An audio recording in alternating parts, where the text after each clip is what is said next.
네, 안녕하세요 여러분들. 역사는 차차성 빠밤. 자, 여러분들 어떻게 고려 여행 잘 하고 있나요? 대단하지 않습니까? 자, 이렇게 엄청난 외침에도 불구하고 고려란 깃발을 꺾지 않고 500년을 유지했던 나라, 고려를 고려하라. 대단한 나라 같아요. 자랑스럽습니다. 예, 정말 그런 환경 속에서도 이제 오늘 어마어마한 또 문화유산을 또 고려인들이 남겨요. 자, 한번 그 내용들을 한번 지금부터 살펴보도록 하겠습니다.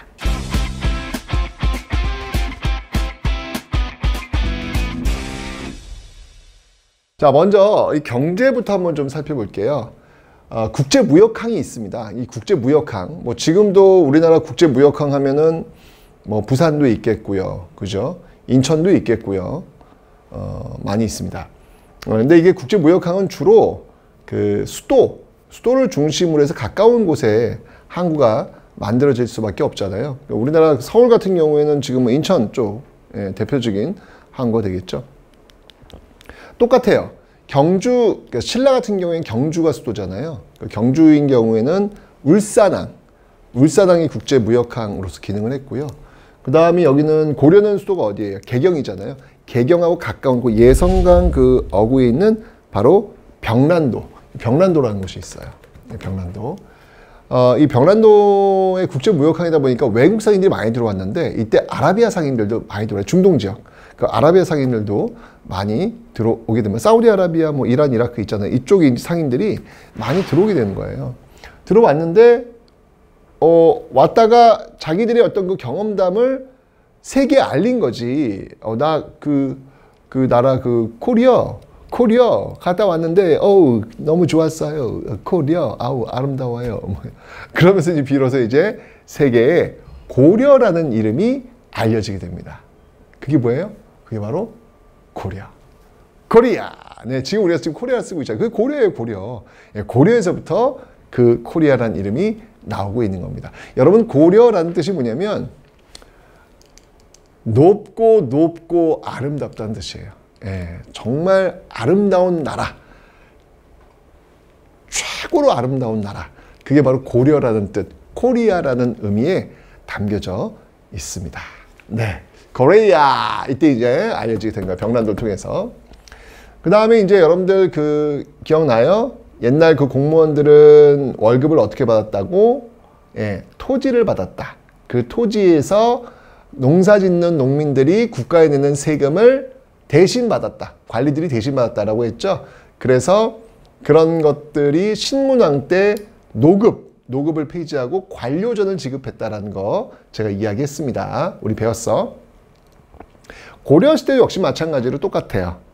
국가를 위해서 일한 그 공무원들이 국가로 받는 그 월급, 그 전시과라고 해요. 전시과. 왜 공무원도 여러분들 왜 9급, 7급, 5급 이렇게 있잖아요. 급수가 있잖아. 그 급수에 따라 가지고 토지와 임야는 산이야, 산. 산을 왜 받았을까? 그 산에는 땔감. 이 당시 연료가 땔감이잖아요. 그 땔감을 얻을 수 있는 전과 실을 급에 따라서 받았다. 전시과라고 하는 거거든요. 이 전시과를 받았습니다. 그러니까 다 그 시대마다 용어만 다르지 똑같아요. 그러니까 그 공무원들은 국가를 위해서 일을 했어. 그러면 국가로부터 세금을 국가 대신 가져갈 수 있는 그 권리를 받았다는 얘기예요. 거기에 용어가 좀 달라지는 거야. 통일신라는 관료전, 고려시대는 전시과, 조선시대는 과전이라는 게 있거든요. 배울 거예요. 그런 것들은 다 똑같이 이어집니다. 그 다음에 여러분들 이 고려시대에도 이 화폐를 좀 쓰려고 했어요. 화폐를. 건원중보, 이거는 철전이에요. 해동통보, 동전이에요. 그 다음에 은병, 이거는 은이에요. 은덩어리. 근데 실제로 건원중보나 해동통보는 거의 사용되지 않아요. 여러분, 우리나라에서 화폐가 본격적으로 사용된 건 언제냐면은 조선 후기 상평통보예요. 그 이전까지는 안 돼. 화폐가, 왜냐면 농사 짓는 사람들이기 때문에 그냥 자급자족이에요. 예, 그냥 내가 그냥 한 해 농사 지어서 그거 먹고 사는 거야. 그냥 굳이 뭐 교환 행위를 할 필요가 없는 거예요. 다.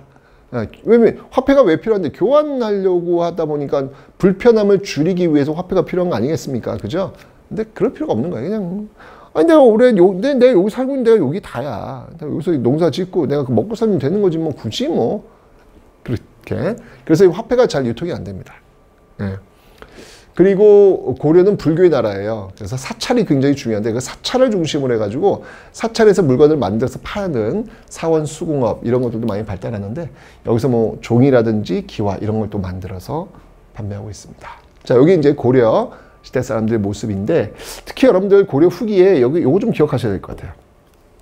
제가 입고 있는 이 옷, 네, 이거 면으로 만들었습니다. 면. 이 면은 어디서 나온 걸까요? 목화에서 나왔죠, 목화. 목화 소매에서부터 나온 거 아니겠습니까? 그죠? 여러분들 지금 이게 너무 당연한 거라고 생각하겠지만 옛날엔 이 목화 면이 없었어요. 면이 없고 뭘 했냐면 삼이라고 합니다. 삼이라 그래가지고 식물이 있어요, 식물. 예, 삼 이런 식물이 있는데 그 식물을 이렇게 줄기를 다 잘게 이렇게 해가지고 쪄가지고 그걸로 실을 만들었어요. 그러니까 식물 줄기로 실을 만든 거야. 쉽게 얘기하면. 그래서 그걸로 옷을 해 입었어요. 이걸 삼배. 이 옷감을 삼배라고 합니다. 삼배. 여러분 이걸 어디서 봤냐면, 어디서 보시냐면, 혹시 그 장례식장에 가시면 왜 그 누런 좀 뻣뻣한 그런 옷 입고 계신 분들 봤을 거예요. 그 재료가 삼배예요. 삼배. 삼배를 잘 보시면 알겠지만 일단 꺼끌꺼끌하고요. 그 다음에 이게 구멍이 숭숭숭숭 나 있어. 그걸 입고 다녔어요. 왜냐면 식물, 옷감 이런 게 없으니까 식물 갖고 이제 그렇게 만들어 입었다는 얘기예요. 근데 여러분 생각해 보세요. 여름은 뭐 괜찮겠지. 겨울 어떡할 거야? 겨울 어떡할 거야?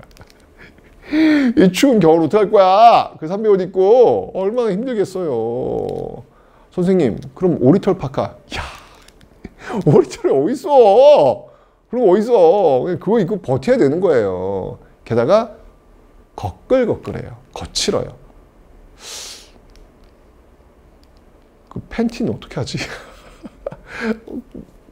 난 그게 제일 걱정되더라고. 껄껄껄끌해가지고 어떻게 해? 그런데 그 추위, 그 거칠음을 해결해 준 게 바로 이 면입니다. 여러분 입고 있는 면이에요. 근데 이 면의 느낌 부드럽잖아요. 따뜻하잖아요. 이 느낌을 처음으로 우리에게 선물해 준 사람이 누구다? 바로 고려의 인물 문익점이다. 문익점. 자, 이 문익점에는 붓두껍에 목화씨를 몰래 숨겨서 우리나라 최초의 밀수를 했다. 뭐 이런 얘기를 또 뭐 이렇게 들었을 거예요. 아닙니다. 예. 그건 아니고요. 예. 그 뭐 목화씨가 뭐 그렇게 수출 금지 품목도 아니었고요. 예, 가져올 수 있는데 이게 우리나라 그 재배하기가 쉽지가 않아가지고 예, 어려웠던 겁니다. 근데 그걸 성공해낸 사람이 누구냐면 바로 문익점이에요. 문익점도 힘들었어요. 가지고 왔는데 다 죽었어. 근데 진짜 하나가 살았어요. 예, 그걸 가지고 이제 확산시켜가지고 드디어 우리에게도 이 목화, 면의 느낌을 따뜻함과 부드러운 느낌을 가질 수 있도록 해서 지금까지 이어지고 있는 것입니다. 대단하죠? 이걸 이제 무명이라고 합니다. 여기서 나온 이 면, 이걸 무명이라고 합니다. 자, 어쨌건 이런 어떤 경제의 어떤 모습들 살펴보시면 되고요. 사회 볼게요. 자, 고려의 여성의 지위는요, 가정 내 여성의 지위는 상당히 높았습니다. 조선시대 여러분들 여성의 지위, 특히 조선 후기에 가면 임진왜란 이후 후기로 가면 여성들의 지위가 많이 떨어져요. 예, 그냥 남자 집에 시집 가서 그 남자 집에 아들을 낳아줘서 그 남자 집의 대를 이어주는 역할, 그것만 잘하면 좋은 여자였지. 그 당시에는. 근데 그거는 지금 보면은 여성의 가정 내 지위가 떨어질 수밖에 없다는 얘기잖아요. 그런데 고려는 그러지 않았어요. 고려는. 그래서 여러분들 왜 옛날에 이런 말이 있어요. 조선 후기에 출가 외인이란 말이 있었어요. 여자가 남자 집에 시집 가면 그건 이제 우리 집 식구가 아니야. 이런 식으로 했다는 얘기죠. 그러니까 딸한테 재산을 줄 이유가 있다 없다? 없지. 출가 외인인데 우리 집 식구 아닌데. 딸은 우리 집 식구가 아니야. 그럼 출가 외인 너는 좀 남자 쪽 가면 끝이야. 재산 줄 필요가 없는 거예요. 그래서 조선 후기가 되면 남자 중심의 장남 중심의 이런 어떤 그 재산도 상속하고 이제 그랬거든요. 근데 고려는 안 그랬어요. 고려는 균분상속이 뭐냐면 부모님이 돌아가셨어. 재산이 있어. 그러면 아들, 딸 똑같이. 네. 그 다음에 여러분 딸도 제사 지냈습니다. 오해하시면 안 돼요. 왜 여러분 이렇게 주변에 이렇게 보시면 아들만 제사 지내는 경우 많이 있잖아요. 이거 조선시대 풍습이야. 고려시대는요. 딸도 제사 지냈어. 아니 왜냐면 재산 상속 받았으니까 딸도 제사 지낼 수 있지. 지내야지. 그리고 그죠? 이런 모습들이 고려의 모습이에요. 지금 봐도 굉장히 굉장히 그 선진적인 그런 그러니까 어떻게 보면 지금 우리가 고려 시대로 다시 돌아가고 있는 것 같아. 그러니까 조선 시대를 살다가 우리가 조선 시대를 살다가 점점 고려 시대로 돌아가고 있는 것 같아요. 이런 모습들 있었다는 거 기억해 두시면 되겠습니다. 가정 내 여성의 지위가 높았다. 그 다음에 이 당시에 여러분들 하나 좀 정리할게요. 일반 백성들을 뭐라고 불렀냐? 고려시대. 고려시대 일반 백성들, 일반 농민들을 뭐라고 불렀냐면 놀랍게도 백정이라고 불렀어요. 엥? 선생님, 백정은 왜 소 잡고 돼지 잡고 뭐 그 고기 만드는 사람들 아닌가요? 그 천민, 백정. 그거는 조선의 백정이에요. 조선의 백정이에요. 조선의 백정이고요. 고려의 백정은 일반 농민입니다. 일반 농민. 네. 왜냐면 일반적으로 하얀 옷 입고 있는 사람들, 비단 옷 이런 거 못 입잖아요.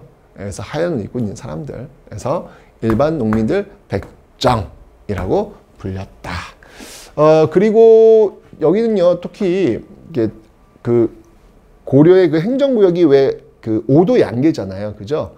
오도 양계인데 오도 양계에는 지방관이 파견된다 그랬어요. 양계는 병마사 그리고 오도에는 안찰사 이게 파견되는데 지방관이 다 파견되질 못해요. 그러니까 지방관이 파견되지 않은 지역에 특수행정구역이 있거든요.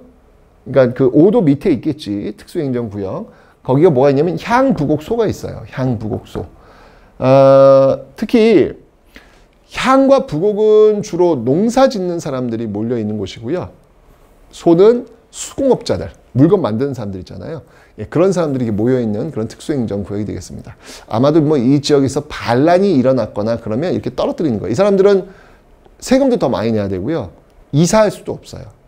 그런 어떤 차별은 있지만 그래도 신분은 천민은 아닙니다. 신분은 천민은 아닙니다. 어쨌든 이런 어떤 그 모습들이 있다는 거 기억하시면 되고요.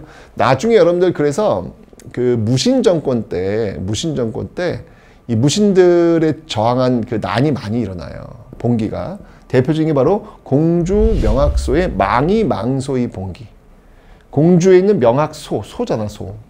수공업 만드는 그 기술자들이라고 했죠. 그들이 모여 산다고 했죠. 거기에 망이와 망소이가 봉기를 일으키는 무신 정권 때 그런 모습들도 있더라라는 거 봐주시면 되겠습니다. 됐죠? 사회의 모습이었습니다. 고려 사회예요. 굉장히 조선시대와는 좀 다른 그런 특별한 모습들을 가지고 있습니다.